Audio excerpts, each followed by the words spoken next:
ओम शांति। प्यारे बाप दादा के सर्वस्नेही और सदा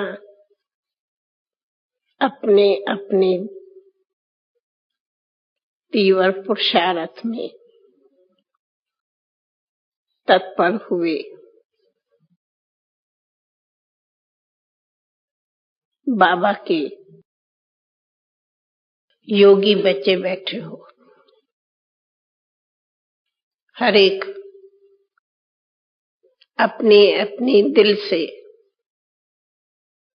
रुचि से मेहनत करते हैं कि हम बाबा के बच्चे सदा योगी भव बने और बाबा के समान बने,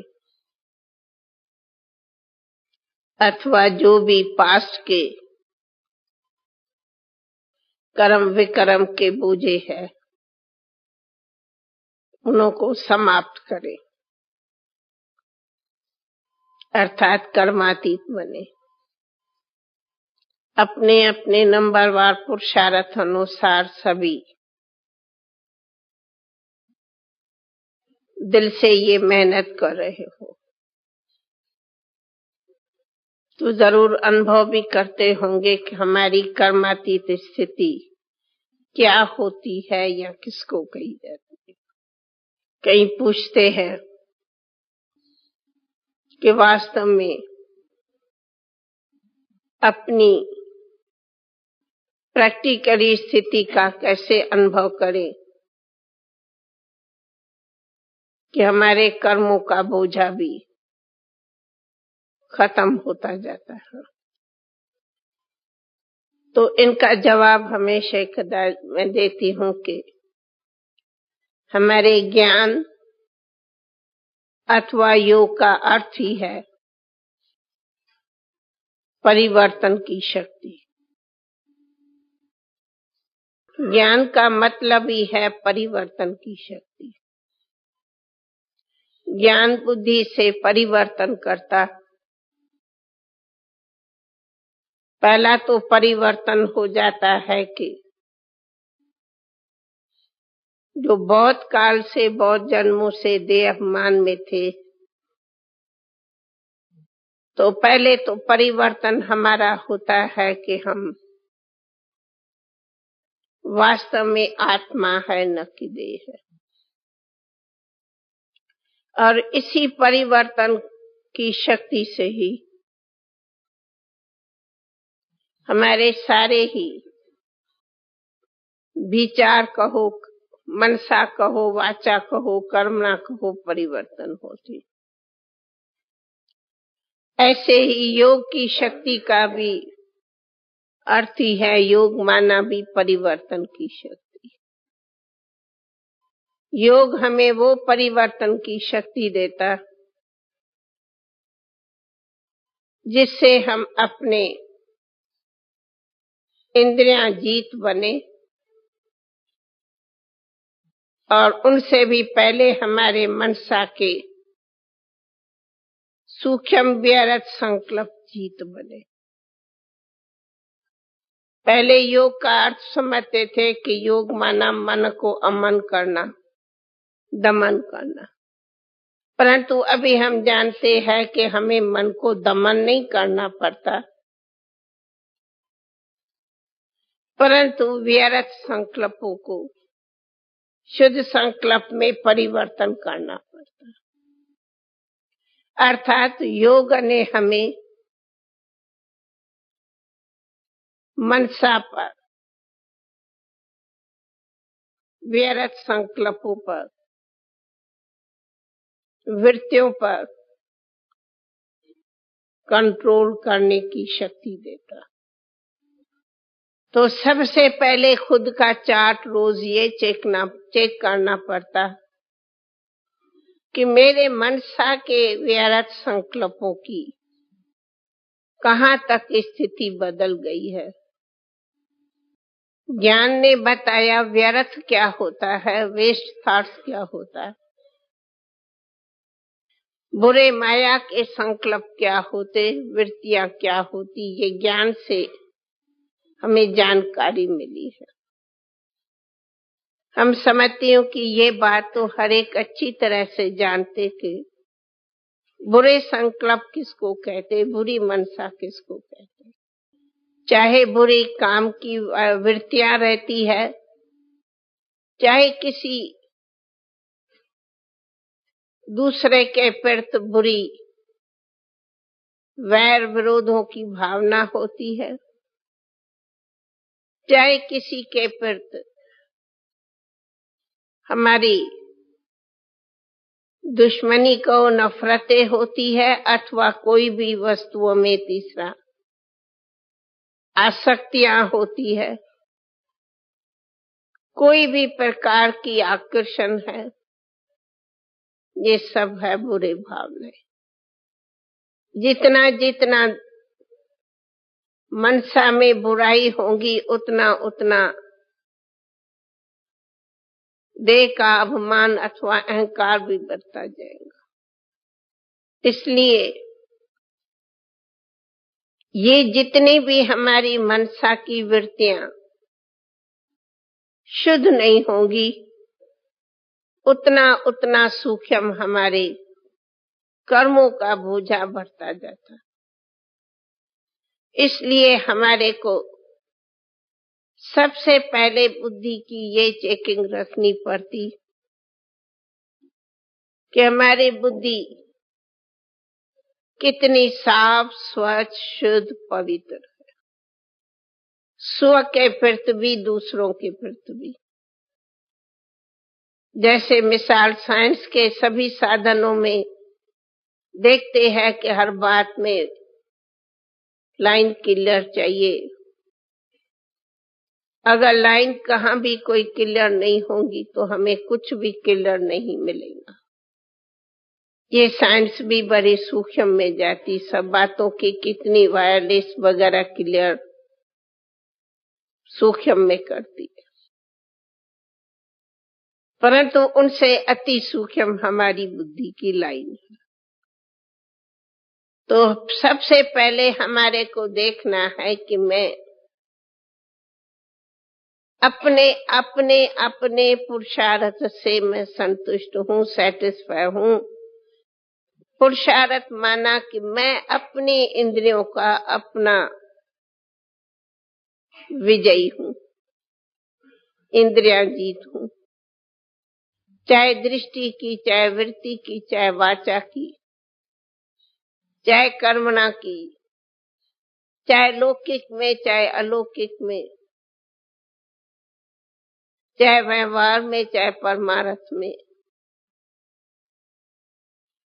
मैं अपना चार्ट देखूं कि मेरी इंद्रियां मेरे वश है,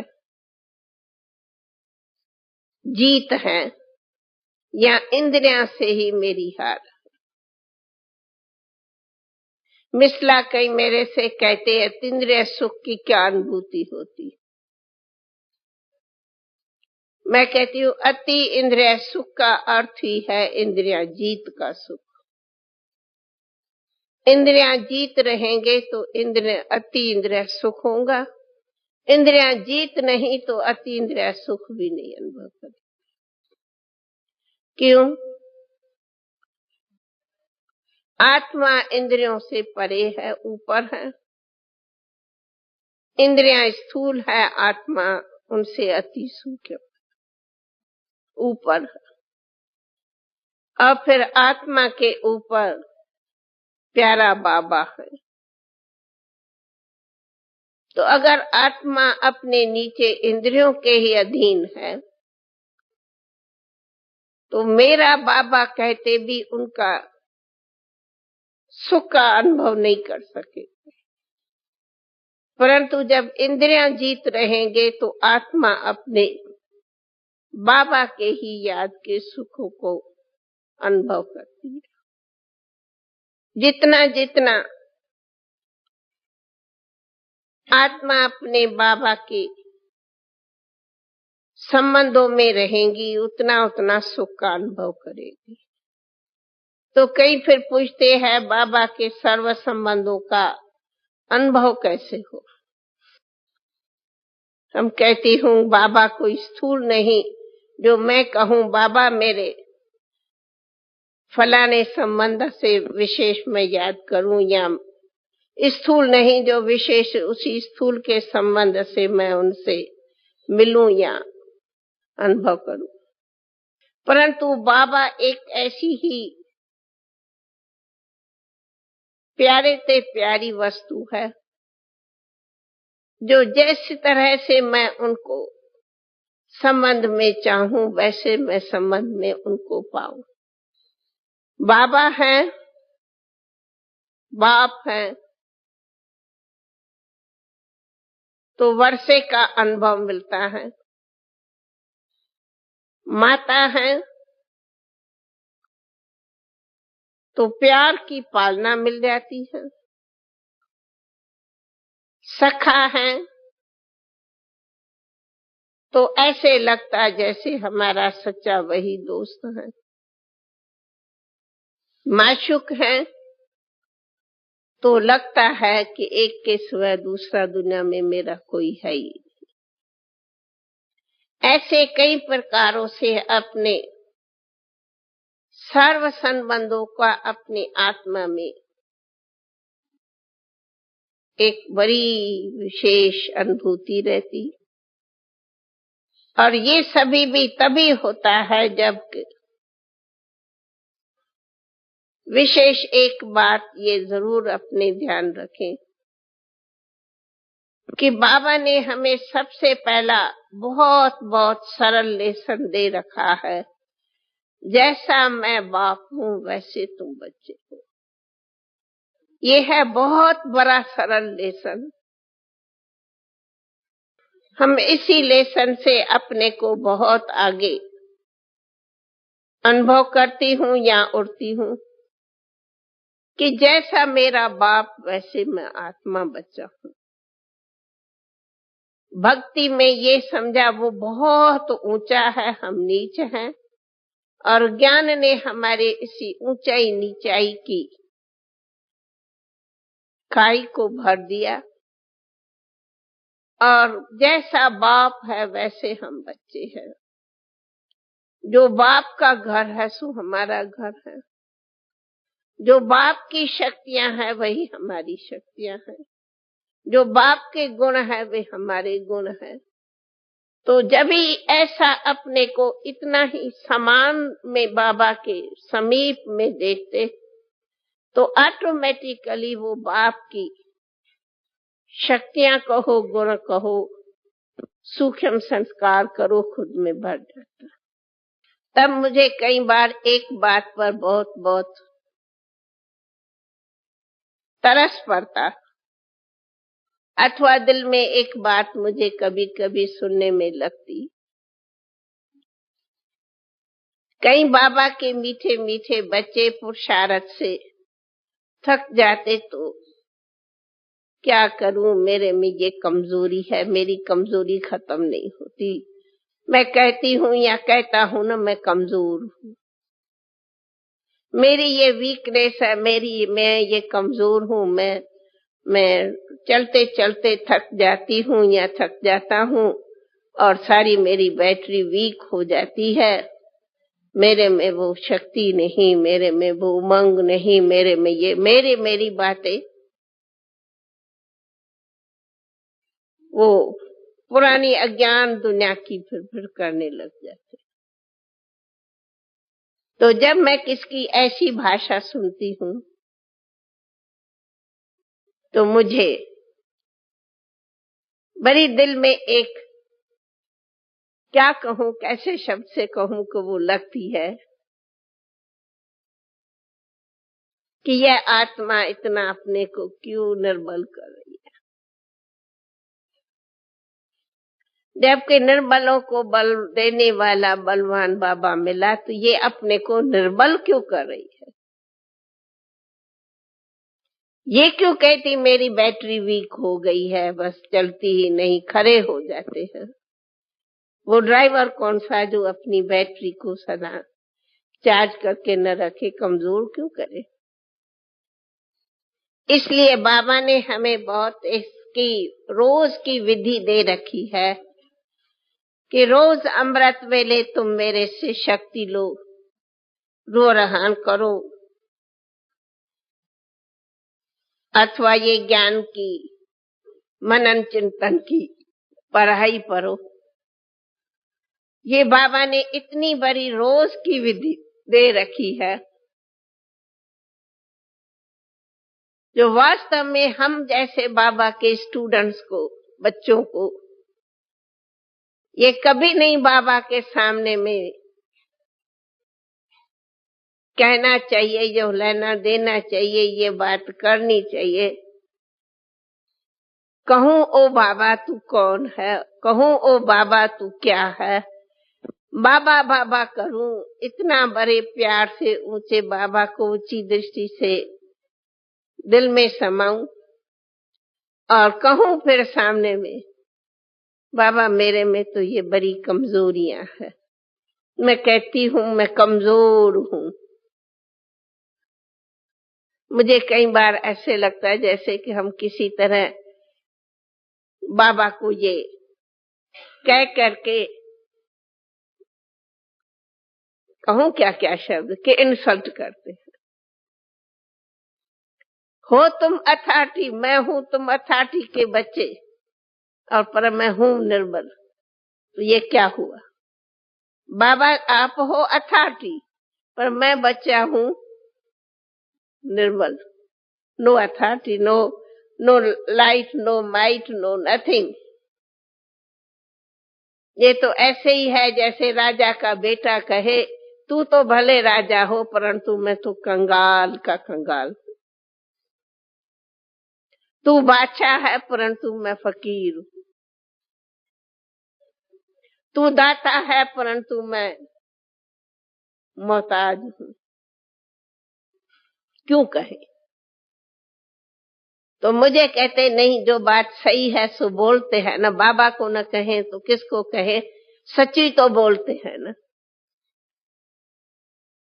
तो हम कहती हूँ ये सच थोड़े प्यारे बाबा को सुनाना है। सच बोला तो ठीक है, लेकिन इसी सच पर रहते क्यों हैं। ऐसे तो भक्तों ने भी कह दिया है कि तू पावन हो मैं पतित हूं, उन्होंने भी तो सच बोला। आपने भी कहा कि आप तो बाबा ऐसे है परंतु मैं ऐसा हूं। तो भगत और ज्ञानी के बीच में बोलने में अंतर क्या हुआ। भगत भी तो ये कहते ना, तू तो पावन है मैं पतित हूं। लेकिन सवाल है कि मैं वीक ही क्यों। आप कहते हैं मैं कमजोर हूं, मैं कहती हूं क्यों कहूं मैं कमजोर हूं।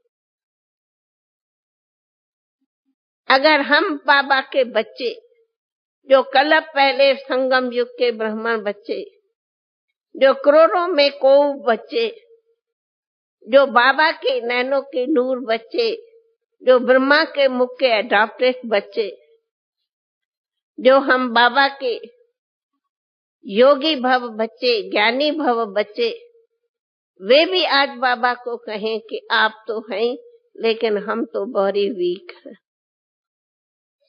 तो क्या शक्तियों का कोर्स नहीं किया है क्या।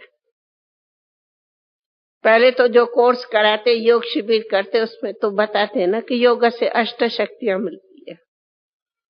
तो क्या वो अष्ट शक्तियों वाला लेसन का कोर्स नहीं किया क्या, जो आत्मा में फोर्स नहीं भरा। क्या दूसरों को बताते कि योग से ये शक्तियां मिलती है।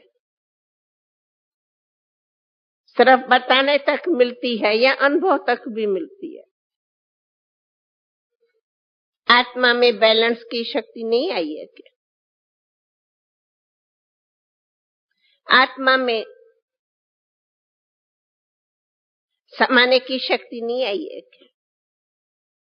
अगर ये शक्तियां ही हमारे पास में वीक है तो जरूरी है कि हम कर्मातीत कैसे बने। अगर ये शक्तियां हमारे पास में बराबर अपने पास में जमा है तब तो हम कर्मातीत जरूर क्यों नहीं बनेंगे, जरूर बनेंगे। क्योंकि सबसे पहले ये शक्तियां हमारे पास में होंगी तो कर्मों का खाता सूक्ष्म में सूक्ष्म भी व्यर्थ बनेगा नहीं, लेकिन बना हुआ खत्म होता जाएगा। क्योंकि हम अपनी पावर्स, अपनी शक्ति, अपना बल अपनी ऊंचाई तक लेके जा रहे हैं। दूसरा, कर्मातीत अवस्था बनाने के लिए एक बात हम हमेशा ध्यान रखती हूँ, मैं साथ साथ अपने अनुभव से भी बोलती हूँ। कई कहते हैं कि दुनिया के तूफान आते, माया के तूफान आते, स्वभावों के तूफान आते, फलाने तूफान आते। हम कहती हाँ, क्यों नहीं तूफान आते। देखो ये ठंडी है, कहने में तो आएगी ना भाई, ठंडी बहुत है, बर्फ है, लेकिन उसका साधन भी तो है ना। ठंडी है तो आप अपने को कैसे सेव करो। बैठ के चिल्लाएंगे ठंडी है, ठंडी है, क्या चिल्लाने से ठंडी कोई भाग जाएंगी क्या, या मैं ठंडी प्रूफ हो जाएंगी? नहीं, ठंडी का साधन करना पड़ेगा ताकि ठंडी न लगे। ऐसे ही ये सृष्टि तो है ही माया का खेल। कभी उसमें बीमारियों के तूफान आएंगे, कभी उसमें व्यवहारों के तूफान आएंगे, कभी उसमें लौकिक संबंधों का तूफान आएंगे, कभी समाज के तूफान आएंगे, कभी गवर्नमेंट के तूफान आएंगे। कई प्रकारों के दुनिया के अनेक तूफान होते। कभी अपने पराये हो जाएंगे, कभी पराये अपने हो जाएंगे, दोस्त दुश्मन हो जाएंगे, दुश्मन दोस्त हो जाएंगे। ये तो दुनिया का खेल है। तो मैं पूछती हूँ, मैं खिलाड़ी हूँ या मैं भी खेल करने वाला एक खिलौना हूँ? तो खिलौना हूँ या खिलाड़ी हूँ? नहीं। अब हमें ज्ञान ने खिलाड़ी बनाया है, खिलौना नहीं बनाया। हम कोई खिलौना नहीं है जो कोई ऐसा मुक्का मारे तो मैं वहां गिर जाऊं, कोई ऐसा मुक्का मारे तो उधर गिर जाऊं। कोई हम मुक्के वाला खिलौना, मुक्का मारे तो उधर गिर जाऊं, कोई हम मुक्के वाला खिलौना थोड़ी है। माया का काम है तूफानों में हैरान करना। तो जब माया को इतना अक्ल है हैरान करना, तो माया के हम मास्टरों को इतना अक्ल नहीं है क्या उनको हैरान करना? मैं क्यों हैरान हूं? यानी माया मुझे हैरान करे, लेकिन मैं अथॉरिटी की शक्ति, मैं माया को न हैरान करूं ताकि वो थक करके पीछे चली जाए। मैं हैरान हूं या वो हैरान हो गए? मैं सारी करूं या वो मेरे से सारी करे? मैं चैलेंज करूं या वो मुझे चैलेंज करे? मैं उन्हें बदनाम करूं या वो मुझे बदनाम करे? कौन करे? अगर वो मुझे कर सकती है तो फिर तो मैं शिव की शक्ति भी नहीं। दूसरी बात, हम अपने सामने एक लेसन रखती हूँ। योगी का पहले ही गुण वर्णन है। योगी सदा अचल, अडोल, स्थिर रहता है। योगी माना ही अचल, अडोल, स्थिर। योगी इसको नहीं कहा गया है कि चलमान हो। चलायमान वाले को योगी नहीं कहा जाता। तो मैं योग्य हूं, मैं योगी हूं। मैं दुनिया वाली भोगन नहीं हूं। दुनिया से मेरी ये रीत बदल गई। तो मैं जब हुई एक योग भल राजयोगन हूं, लेकिन राजयोगन का अर्थ ही है कि मैं अचल रहूं। भोगी का अर्थ ही है चलमान होना, योगी का अर्थ ही है अचल रहना। तो मैं अचल हूं या चलमान हूं? मैं स्थिर हूं या अस्थिर हूं? मैं अडोल हूं या डोलायमान हूं? ये चार्ट जरूर खुद का देखना पड़ता है। तो कई कहते हैं क्या करे, परिस्थितियां ऐसी होती है जो वो परिस्थितियां हिला देती है। फिर मैं सवाल पूछती हूँ, नाम ही है परिस्थितियां, माना पराई स्थितियां, पराई स्थितियां माना माया की स्थितियां। वो भी आधा कल्प के कर्मों के आधार पर स्थितियां आती है, कोई को कैसी कोई की कैसी। तो परिस्थितियां तो आती है माया की, क्योंकि अनेक जन्मों के हिसाब किताब कर्मों के बने हुए हैं। वे भी सब चुकतू करनी पड़ती है। जब हमें ये नॉलेज है, हमें उन परिस्थितियों को भी चुकतू करना पड़ता। तो मुझे चुकतू करना है या फिर भी मुझे परिस्थितियों के परवश होके खाता बनाना है? तो मैं खाता खत्म करने वाली हूं या खाता रखने वाली हूं? मैं क्या हूं? तो हमें खाते को खत्म करना पड़ता, न कि खाते को रखना पड़ता। इसलिए परिस्थिति के वश जाना माना अभी भी कर्मों का खाता बनाना। अब परिस्थितियों को वश करना अथवा उन परिस्थितियों से परे होना, ये है खाते को खत्म करना, चुप करना, कर्मातीत बनना। तो हमें हर बात में देखना है कि मैं कर्मातीत बनती हूँ। थोड़ी भी स्थिति का चार्ट नीचे आएगा तो कर्म का हिसाब जरूर बनेगा, और जब हिसाब बनेगा तो जरूर सुख खुशी आनंद सब में फर्क पड़ेगा। और हिसाब चुकतू होगा तो हमारी खुशी सुख आनंद इतना ही ऊंचा रहेगा। इसलिए योगी के लिए एक ये भी विशेष डायरेक्शन है कि जैसे है कि बाप समान बनो, वैसे ये भी डायरेक्शन है कि स्थिति सदान समान, यानी एक रस। एक रस का भी दो अर्थ होता। एक तो एक बाबा की याद के रसों में रहो।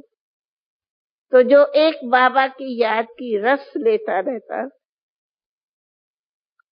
वो अपनी स्थिति भी एक रस रख सकता। अगर एक के रस में नहीं रहते सुख में, तो स्थिति भी एक रस नहीं है। और स्थिति एक रस नहीं होगी तो कभी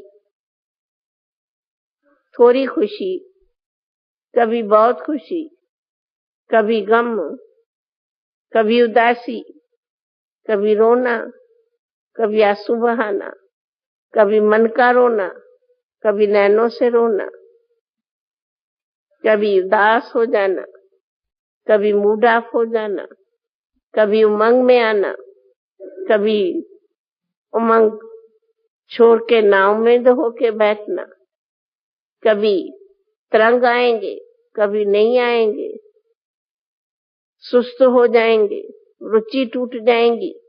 ये सभी तभी होता है जबकि अपने को एक रस बैलेंस में नहीं रख सकते, तो नीचे ऊपर नीचे ऊपर नीचे ऊपर स्थिति शक्ति गंवा दे। जितनी जितनी स्थिति को नीचे ऊपर बार बार करेंगे उतनी आत्मा की शक्ति वेस्ट होती। फिर भरो, फिर नीचे हुए, फिर भरो, फिर नीचे हुए। फिर वो क्या हो जाता कि आत्मा की जो असल शक्ति है वो बार बार नीचे नीचे आने से कभी टूट पड़ती। जैसे कोई वायर है, एक बार जोड़ा, दूसरा बार जोड़ा, तीसरा बार जोड़ा, पीछे कहते अभी तो ये सर गई है। पीछे वो घड़ी घड़ी रजिस्टर नीचे होगा ऊपर होगा, नीचे होगा ऊपर होगा, तो उसमें क्या हो जाएगा कि आत्मा की जो शक्ति जमा होती गई, बढ़ती गई, वो आप कमजोर हो जाती। इसलिए अपने रजिस्टर को नीचे किसी भी कारण से नहीं करो। समझो आज मेरे को खुशी है, मैं बहुत अच्छी सर्विस कर सकता हूं और मैं किया, बहुत अच्छा, आज मुझे खुशी आ गई कि मैंने सर्विस की, ये तो अच्छी की ना, परंतु कल करने गए तो इतना अच्छी नहीं हुई, तो उसका भी इफेक्ट हो जाता, क्या तो कुछ नहीं हुआ, इसने ऐसे किया तो नहीं हुआ, या ये कारण हुआ तो नहीं हुआ, आज तो मूड खुशी में ही नहीं है। फिर अपना मन को ऐसे ऐसे हिलाते रहते। सब दिन कैसे एक जैसा सब कार्य होगा? सदा हम कहें कि एक ही हमें बहुत ऊंचा रेसमान मिले, ये कैसे होगा? ये तो होगा भी नहीं। ये तो दुनिया के खेल में कभी कैसा मिलेगा, कभी कोई कैसा, कभी कैसा, ये तो होता रहे। इसलिए हम कई बार कहती हूँ कि बाबा कहते सर्विस का उमंग रखो, ये राइट है, लेकिन सर्विस का जोश मत भरो। मेरे कहने का मतलब है सर्विस में उमंग जरूर रखो, लेकिन जो सर्विस का जोश भरते हैं, मैं करूं ये सर्विस, मैं ये करूं, मैं यूं करूं, अब फिर अगर नहीं होती है, ऐसी स्थिति नहीं बनाओ।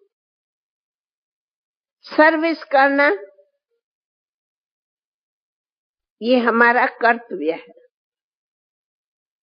कर्तव्य में रुचि रखना ये हमारा फर्ज है, नेचुरल है, लेकिन उसके टू मच में जाना ये रॉन्ग है। कोई भी बात टू मच में जाएंगी तो धक्का देंगी, क्योंकि सदा तो टू मच जवाब नहीं मिलता ना। कहीं बाधाएं आती, कहीं तकलीफें आएंगी, कहीं कुछ आएगा, कहीं कुछ होगा, तो उसी से अपनी जो एक वो बैलेंस है वो टूट जाता है। इसलिए स्थिति का सदैव अपनी बुद्धि को बैलेंस में रखो। बुद्धि का अप डाउन मत करो। बुद्धि अप डाउन होगी, स्थिति का बैलेंस टूट जाएगा, और स्थिति टूटने का अर्थ ही है कि खुशी टूट जाएगी, अथवा जो अंदर का सुख है ना वो टूटता जाएगा। फिर वो अंदर से निकलता, उतना तो मुझे सुख नहीं, उतना क्या। इसलिए बाबा कहते हैं हर कार्य को बैलेंस में रख के चलो, ताकि ऐसे नहीं हो कि टांगे जोर से दौड़े और थके गिर पड़े, हड्डी टूट जावे, ऐसे नहीं करो।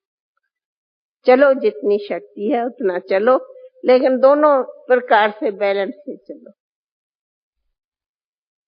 लेकिन अपने उमंग और रुचि को पीछे जरा भी नहीं हटने दो।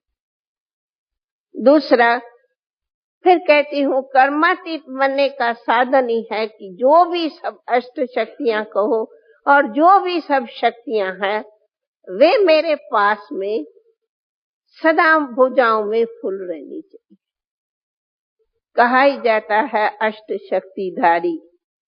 हाँ भाई, देवियां दिखाते हैं फलाने की शक्तियां है, भुजाएं है, शक्तियां। इसीलिए फलानी शक्ति मेरे पास है पर फलानी शक्ति मेरे पास में नहीं है। मेरे में समाने की शक्ति नहीं है परंतु सहन की शक्ति है। तो अगर एक सहन की शक्ति है परंतु समाने की भी शक्ति नहीं होगी तो वो भी नुकसान करेंगे। अगर मेरे पास में समेटने की शक्ति है परंतु सहन की शक्ति नहीं है तो कोई जो भी शक्ति नहीं होगी वह कमजोर। कोई कहते हैं कि मैं दूसरों को प्यार दे सकती हूँ परंतु मैं दूसरे को से प्यार लेने का मुझे अनुभव नहीं होता। तो मैं कई बार पूछती हूँ, प्यार दे सकती हो, प्यार ले नहीं सकती हो, ये फिर कैसे होगा? या कोई कहते मुझे दूसरे बहुत प्यार करते पर मेरे दिल में दूसरों के प्रति इतना प्यार नहीं रहता। तो तभी क्या रहता? दुश्मनी रहती, विरोध रहता, नफरत रहती। जो हम प्यार दे सकते या ले सकते या ले नहीं सकते तो दे नहीं सकते। कहने का भाव ये है ना कि जो दे सकते सो ले सकते, लेकिन हमें दोनों में भी बैलेंस रखना होता। या कोई कहते हैं कि मैं चाहती हूँ कि मुझे सभी बहुत प्यार की नजर से देखें। तो मैं पूछती हूँ कि तुम चाहती हो सब मुझे प्यार की नजर से देखे? तू सबको इतना प्यार की नजर से देखती? तुम्हारा सबको इतना प्यार है? कहते हैं मैं बहुत प्यार रखती हूँ पर मुझे प्यार की दृष्टि से नहीं रखते, क्योंकि ऐसे होता ही। ओम शांति।